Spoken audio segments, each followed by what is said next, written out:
اور والد کے لیے حدیث کے الفاظ ہیں، رسول اللہ صلی اللہ علیہ وسلم نے ماں کا حق اور قرآن نے ماں کا حق 3 گنا تو رکھ دیا، لیکن یہ کبھی مت سوچیے گا کہ والد کا حق کم ہے۔ حدیث کے الفاظ ہیں، تمہارا باپ تمہاری جنت کا دروازہ ہے،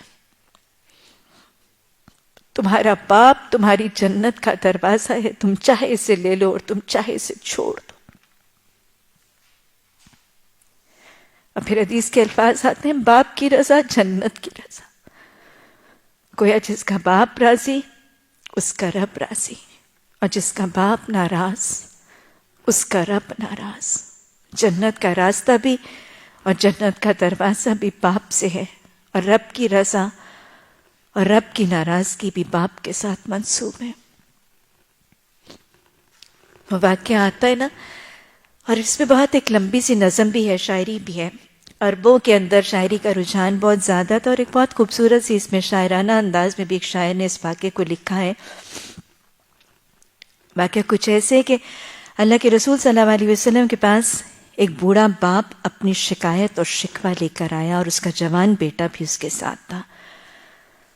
باپ نے اپنے بیٹے کو دکھا کر رسول رحمت صلی اللہ علیہ وسلم سے اپنی حالت زار بیان کی۔ باپ نے کیا کہا؟ بہت ہی خوبصورت سے وہ شاعرانہ الفاظ ہیں۔ I wish I could read it کہ آپ اس عربی کو سمجھ بھی سکیں۔ ترجمہ اتنا خوبصورت ہو ہی نہیں سکتا جتنے وہ شعر الفاظ خوبصورت ہیں۔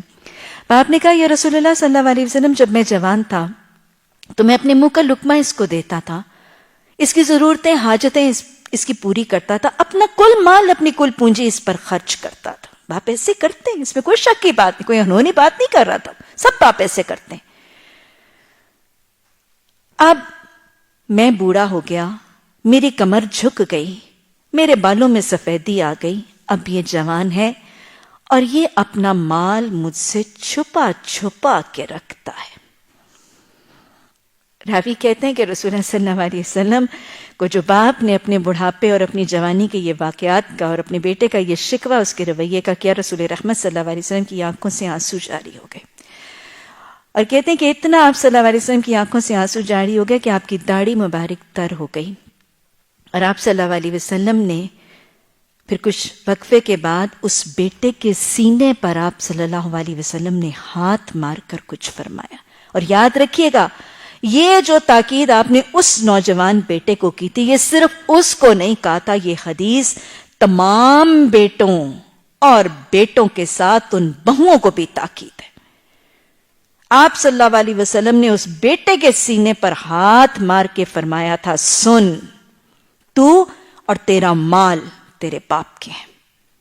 یعنی آج تو جس مالی سطح پر پہنچا ہے، آج تو جو کمانے کے قابل ہوئے، جو تیرا علم، تیرا فن، تیرا ہنر، تیری یہ ساری صلاحیتیں تیرے ماں باپ کی محنت و کوششوں اور کاوشوں کی وجہ سے تھی۔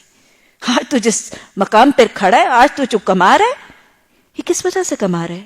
انہوں نے تجھے پڑھایا لکھایا، تجھ پر جتن کیے، تجھ پر محنتیں مشقتیں کی، تجھے یہ سارا فن ہنر صلاحیتیں دی کہ آج تو کمانے کے قابل ہو۔ سن، تو اور تیرا مال تیرے باپ کے ہے۔